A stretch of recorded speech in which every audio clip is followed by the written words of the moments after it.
नमस्कार, मैं सनी तुसीर और इस वक्त हम लाइव जुड़ चुके हैं रवि दहिया भाई जी के साथ छत्रसाल स्टेडियम से और भाई जी से परिचित करवाते हैं कि किस तरीके से इन्होंने मेहनत की है। ये मेहनत कोई एक दिन की या 2 दिन की नहीं है, ये मेहनत बल्कि 14 साल की मेहनत है, जब जाके रवि दहिया भाई जी जो ना सिल्वर जीत के लेके आए थे।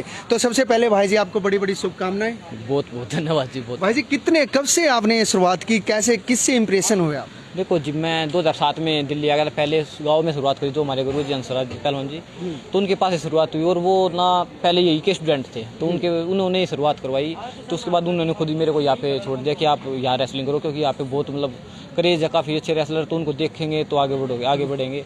तो उस टाइम देखे मैं आया था तब 2007-8 में आया था। तो उसके बाद मेरे बाद सुशील का मेडल आया 2008 में, तो उनको देख के ही हम आगे बढ़े। फिर 2012 में योगेश्वर दत्त का आया, तो उनसे देख के हम इंप्रेशन लिया और आगे बढ़े। कितनी उम्र रही होगी भैया जब आप पहले हंसराज जी के पास गए थे, जो आपका बचपन के गुरु थे? मैं 9-10 साल का आ गया था और थोड़े बहुत दिन करने के बाद मैं यही आ गया था। 10-11 साल की शायद मैं आ गया था। 11 साल की उम्र में आप छत्रसाल स्टेडियम आ गए थे। उसके बाद रेगुलरिटी आप यहीं से अपनी मेहनत कर रहे हैं? हाँ जी बिल्कुल, मैं यही से हूँ लगा। अच्छा, क्या कितने दिन में कितने घंटे आपको मेहनत करनी पड़ती है? किस तरीके से आप नेट पर कितनी मेहनत करते हैं जो मैट होता है, और देसी अखाड़े में कितनी मेहनत करते हैं? देखो जी, वो कोचिंग का शेड्यूल होता है वो, क्योंकि हर दिन थोड़ा चेंज होता है। सुबह पहले तो 5 बजे हम क्लास हो जाती है सुबह अंडरग्राउंड में, तो दौड़ पीटी होती है। उसके बाद थोड़ा 10 मिनट का रेस्ट के बाद नीचे चले जाते हैं, तो फिर बाउट है। उसके बाद फिर दंड बैठक भी है, रस्सा है। तो उसके बाद लगभग ये मानो 5 से लेकर 8:30-9 बज जाते हैं। तो उसके बाद हम रेस्ट करते हैं दिन में।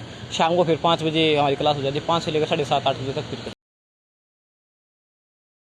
अच्छा भाई, रवि भाई अगर हम डाइट की बात करें तो दिन में डाइट क्या क्या लेते हो, दर्शकों को बताइए, ताकि और भी पहलवान आपकी तरह गोल्ड मेडल लेके आए, सिल्वर मेडल लेके आए, ब्रॉन्ज मेडल लेके आए। देखो जी, डाइट तो ना हम तो ज़्यादातर देसी डाइट हमारी तो, क्योंकि घर का दूध दही, क्योंकि पिताजी आते हैं सुबह घर से, तो दूध दही लेके आते हैं। और घर से मतलब आज दूध दही आ जाता है, खाना मैस का हो जाता है अपना।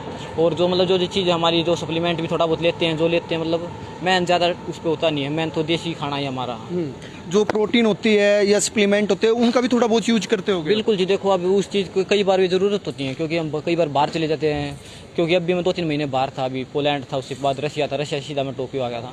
तो उस टाइम ज़रूरत होती है, क्योंकि उस टाइम खाने में थोड़ा घर वाली डाइट ये नहीं मिल पाती। यहाँ भी लेते हैं हम, वो एक न्यूट्रिशन की सलाह के बगैर कुछ नहीं लेते हम। तो आपके पिताजी क्या कितने साल आपको सुबह सुबह मक्खन और यहाँ पर दूध लेके आते थे? आपको लगता था कि मेरे पिताजी मेरे से ज़्यादा मेहनत कर रहे हैं? देखो जी, बिल्कुल उन्हीं का त्याग है और उन लोगों का प्यार है, ये मानो कि क्योंकि उस टाइम पे आना जब कुछ था भी नहीं, मतलब ये भी नहीं था कि कुछ बच्चा करेगा या नहीं करेगा। जब भी उनका मतलब प्यार, तो उन्होंने बहुत मेहनत की है। मैं मानता हूँ मेरे से भी ज़्यादा कही होगी। नहीं, आपके पिताजी भी पहलवानी करते थे? नहीं, इतने उनका कोई वो ज़्यादा नहीं था, बस थोड़ा बहुत उन्होंने अपना गाँव में होता ना, वो बस इतना ही था। देसी अखाड़े में पहलवानी करते थे, हमने बात की थी उनसे। वो बिल्कुल जी, थोड़ा वो गाँव में चले जाते हैं, वो तो सभी करते हैं गाँव में, तो इतना तो इतना ही। तो अच्छा, ये पहले आप कौन से कमरे में रहते हैं? इन्हीं कमरों में पहले इसी रूम में रहते थे क्या? इस रूम में आपको बाद में, ये पहले योगेश्वर दत्त का रूम था और उसके बाद आपको मिला अब ये रूम? देखो जी, मैं कई साल से अब तो इसी रूम में हूँ मैं। हाँ, पहले योगेश्वर दत्त भी इन रूमों में था, तो अब मैं कई साल से मैं अभी इनमें हूँ। अच्छा, एक जब आप सिल्वर में फाइनल में जो जाने वाले थे, अभी भी आपको निशान नहीं देखे भैया को? अभी भी निशान है रवि दहिया भैया को।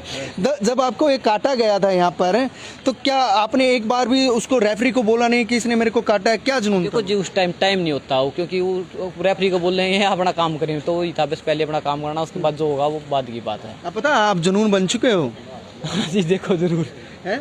पता है क्या, लड़के ऑफर देने लग गई है कि रवि दहिया जैसा हमें भी चाहिए, अपना हस्बैंड चाहिए। आपको पता है शादी के बारे में क्या सोचा? चलिए कुछ नहीं जी, अभी देखो, अभी रेसलिंग पे ध्यान है और शादी के बारे में कुछ, शादी के बारे में कुछ नहीं सोचा? अभी 1-2 साल कुछ नहीं है। लेकिन घर पे आपकी शादी के लिए, आपके ब्याह के लिए रिश्ते आने लगे? पता नहीं, देखो मेरी घर से बात नहीं होती उनसे, ऐसी कोई बात नहीं है जी। आपकी माँ का कितना योगदान रहा है? देखिए, पिताजी का योगदान तो है ही, लेकिन एक माँ ऐसी होती है जो भूल जाती है, जो आपके लिए मक्खन लेके आती है, लस्सी लेके आती है, दूध लेके, उसको निकालती तो माँ ही है। देखो जी, बिल्कुल उनका तो प्यार होता ही है, और अपने प्यार से सुबह 3-4 बजे उठना डेली और देना, खाना पीना खिलाना, मतलब। और सबसे बात, छोटा 10-11 साल का क्या बचा होता है उसको, मतलब माँ से दूर होना, तो वो एक अलग ही त्याग है, वो उसके बारे में बता भी नहीं सकता, इतना बड़ा त्याग। अच्छा, एक लास्ट मैसेज ये है कि जो युवाएं रेसलिंग में आते हैं, लेकिन कुछ चंद दिनों की रेसलिंग करके वो बदमाशी के क्षेत्र में घुस जाते हैं, उसके बारे में क्या कहना? देखो जी, ये तो एक ऐसी बात है नहीं, क्योंकि ना आप देखोगे यार, समाज में हर तरह के लोग हैं, मैं इसके बारे में कुछ नहीं बताऊंगा। और रेसलिंग तो गेम है जी, देखो गेम तो सारे हैं, तो मतलब वो ज़्यादा बदनाम ज़्यादा किया जा रहा है, इतना है नहीं। क्योंकि वो तो गाँव में कोई भी कुछ भी बोल दे, भाई पहलवान है, ठाडा हो गया तो पहलवान नहीं होता, ऐसी कोई बात नहीं है। बिल्कुल त्याग देना पड़ता है, और ये रवि भैया ने ना त्याग दिया है। ये त्याग कोई चंद सालों का नहीं है, बल्कि कई सैकड़ों साल जो है रवि भैया ने त्याग किया था। अच्छा, ये रवि भैया का मैं आपको कमरा दिखाऊंगा। 12 बाय 12 का ये कमरा है, शायद ओपन होगा तो एक बार मैं अंदर से भी आपको कुछ तस्वीरें दिखाऊंगा। अभी ओपन नहीं है, बंद है। 12 बाय 12 का ये कमरा है, यहीं पर मेहनत की जाती है और पूरी मैं आपको दिखाऊंगा कि ये देखिए वहाँ पर बादाम जो है वो पीसे जा रहे हैं। ये सभी कमरे यहाँ पर अपने जो पहलवान हैं वो रहते हैं और वे सभी कमरे मैं दिखाना चाहूँगा। ये देखिए किस तरीके से इसी को पी के, देसी डाइट है यहाँ की, देख सकते हैं ये देसी डाइट है। हाँ भाई, देसी डाइट है ये, है। इसको डेली आप इसी तरीके से रगड़ते हो? हाँ, कितने बादाम डालते हो इसमें? इसमें 250 ग्राम। 250 ग्राम बादाम। और कितने लोग पीते हैं इसको, कितने पहलवान? 5 जने, 5 पाँच लोग पीते हैं। तो आपकी कितनी उम्र है? 15 साल। आप भी मेडल लेके आओगे हाँ ओलंपिक में? हाँ। पक्का जीतोगे भाई? हाँ हैं? हाँ मैन डाइट यही है आपकी, है ना? हाँ। ये देखिए बादाम जो है, अभी इसमें पानी भी मिलाया जाएगा भैया? डाल दिया पानी। पानी डाल दिया, तो अब इसका क्या छाना जाएगा? अच्छा, ये देखिए छाना जाएगा और फिर इसको बाल्टी में जो है वो रखा जाएगा। ये अभी तैयार कर रखा है ना आपने? अच्छा, ये देखिए ये तैयार कर रखा है। ये देखिए इसमें सिर्फ पानी और बादाम। भैया क्या क्या डाला जाता है इसमें, पानी और बादाम?